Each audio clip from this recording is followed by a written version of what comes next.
Toujours dans l'exploration biologique rénale, on a vu ensemble les examens sanguins, les examens urinaires.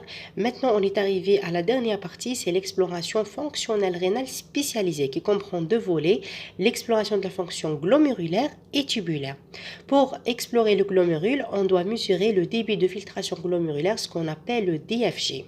En premier, on va voir ensemble les critères de choix du marqueur biologique pour mesurer ce DFG.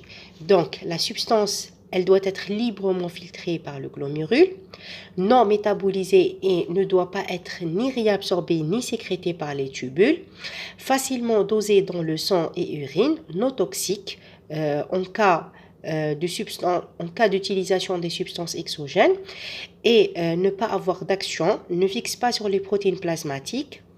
Et en dernier, elle est intégralement retrouvée dans l'urine définitive. Maintenant, on va définir ensemble la clairance d'une substance éliminée par le rein. Donc, elle se définit comme le volume du plasma épuré totalement de cette substance dans l'unité de temps. Elle est exprimée en millilitres par minute. Plus la clairance est élevée, plus le pouvoir d'épuration du rein pour la substance considérée est grand. Donc, le DFG d'un glomérule représente le volume du plasma passant à travers la paroi capillaire du glomérule par unité de temps. Elle est établie au moyen de la formule suivante. Donc, la clairance est égale UVP. Donc, U, c'est quoi? C'est la concentration de substance urinaire en milligrammes par millilitre. P, c'est la concentration de substance plasmatique en milligrammes par millilitre. Le V, c'est un débit urinaire. Il est exprimé en millilitres par minute. C'est quoi? C'est le volume urinaire par 24 heures. Maintenant, quelles sont les règles à respecter pour une évaluation correcte de la clairance? La première règle, c'est avoir un repos pendant toute l'épreuve. Deuxièmement, recueil des urines doit être rigoureux et suffisant. Et sa mesure doit être rapportée à la surface corporelle qui est en général 1,73 m². Maintenant, on va mesurer le DFG par le dosage de certains marqueurs. On va voir ensemble l'inuline. Donc l'inuline qui est un polymère du fructose, c'est un marqueur de référence. Pourquoi? Parce qu'on a une élimination rénale par filtration glomérulaire exclusive et absence de métabolisme extra-rénal. Mais l'inconvénient, c'est que l'épreuve elle est longue, nécessite une perfusion continue et le dosage il est délicat, soit par des méthodes enzymatiques ou des méthodes colorimétriques. Maintenant, le deuxième marqueur, c'est la cystatine C plasmatique, qui est une protéine basique de faible poids moléculaire, appartient à la famille des inhibiteurs de la cystéine protéase. Elle joue plusieurs rôles. Par exemple, un rôle de la dégradation intracellulaire des protéines et peptides, maturation des pro-hormones et pro-enzymes, et aussi elle intervient dans l'athérosclérose. Alors, l'avantage, c'est qu'elle est librement filtrée au niveau glomérulaire, catabolisée par le tube contourné proximal, ni réabsorbé ni sécrété et production constante dans l'organisme. Son taux plasmatique ne dépend que de DFG, c'est-à-dire cette molécule, elle augmente en cas d'insuffisance rénale grave. Et aussi, elle est plus spécifique que la créatinine dans le suivi des grèves rénales. Son inconvénient, c'est que son dosage est très coûteux, ce qui limite son utilisation car nécessite des techniques immunologiques comme l'immunoturbidimétrie, immunonéphélimétrie et la fluoroimmunologique. Et pour ce qui concerne son indication, alors pour la cystatine C plasmatique, elle est indiquée comme marqueur de la filtration glomérulaire. Elle est utilisée pour suivre les patients post-greffe rénale. Et la cystatine C urinaire, elle est utilisée comme marqueur de l'atteinte tubulaire. Généralement, elle augmente en cas de tubulopathie proximale. Pour le troisième marqueur, c'est la clairance de la créatinine endogène qui est la plus utilisée en pratique courante pour estimer le DFG. Donc, le taux plasmatique il est constant, éliminé uniquement par filtration glomérulaire, non réabsorbé, mais avec une sécrétion tubulaire, ce qui surestime le DFG.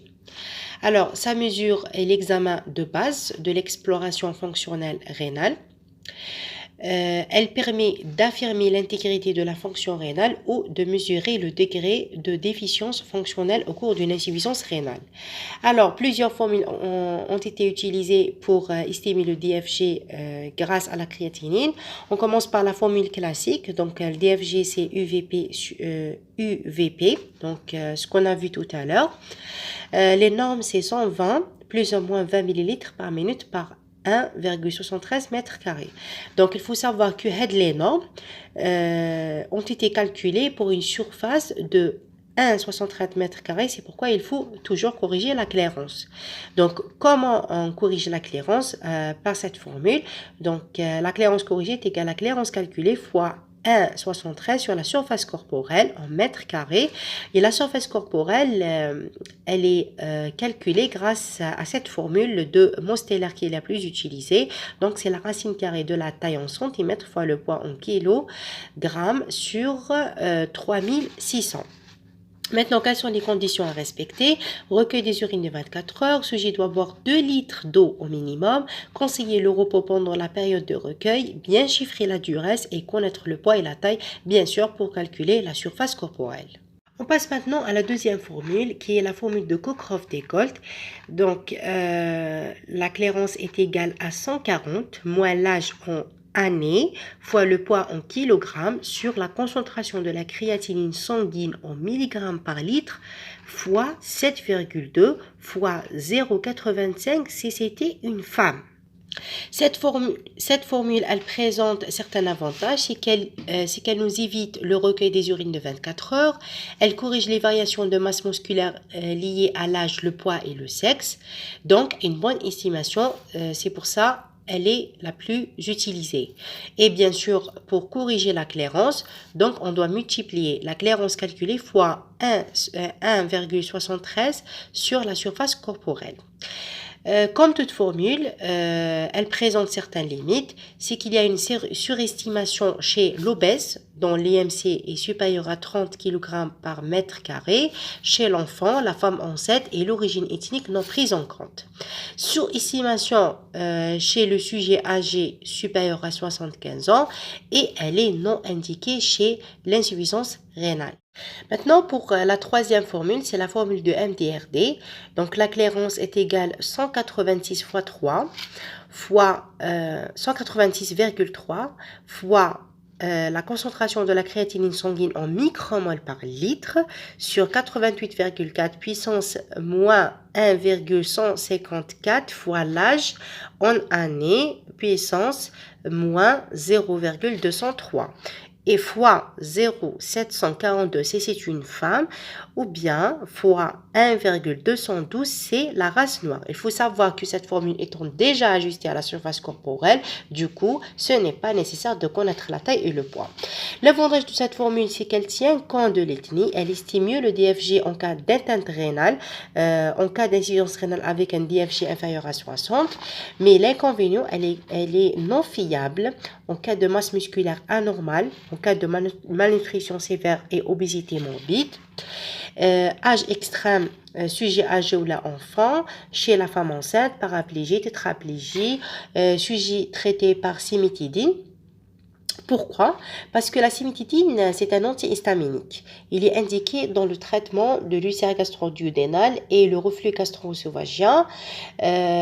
Donc, du coup, cette molécule, elle va inhiber la sécrétion acide et qui a un effet secondaire, l'inhibition de la sécrétion à la créatinine. Le deuxième inconvénient, c'est qu'il y a une sous-estimation chez les sujets normaux et minces. Une autre formule, c'est la formule de CKD. Donc, c'est la plus précise que le MDRD chez les sujets normaux, mais elle est non fiable chez un sujet dénutri. La formule de Schwader, c'est la seule formule applicable pour les enfants. Donc, la clairance est égale à K. C'est un facteur en fonction de la taille et l'âge de l'enfant, fois la taille en centimètres sur la concentration de la créatinine sanguine en micromoles par litre. Donc, le K, il change avec la taille et l'âge de l'enfant. Je vous donne un exemple. Le K est égal à 40 chez un nourrisson entre 28 jours et 18 mois. Le K est égal à 53 chez une fille supérieure à 13 ans et 62 chez un garçon supérieur à 13 ans. Maintenant, on va voir la relation entre la concentration de la créatinémie et le DFG. Alors, il faut savoir que l'augmentation de la créatinémie n'est pas proportionnelle à la diminution du DFG. Donc, il faut une réduction importante de la filtration glomérulaire pour entraîner une augmentation significative de la créatinine. Donc, la courbe de DFG en fonction de la créatinine est une hyperbole descendante, c'est-à-dire à un stade avancé de l'insuffisance rénale qu'on a une proportionnalité. Donc, si je vous explique, donc, donc la créatinine, elle n'est pas élevée, mais le DFG commence à diminuer jusqu'à un certain moment où il y a une proportionnalité. Lorsque la créatinémie augmente, le DFG, il diminue. Maintenant, quel est l'intérêt de DFG? Donc, premièrement, pour évaluer la fonction rénale exacte afin de dépister précocement l'insuffisance rénale chronique. Deuxièmement, pour effectuer une classification des patients insuffisants rénaux chroniques en différents stades. Et en dernier, afin de réaliser une adaptation thérapeutique en fonction de DFG. Voilà, on a fini avec le premier volet qui est l'exploration de la fonction glomérulaire.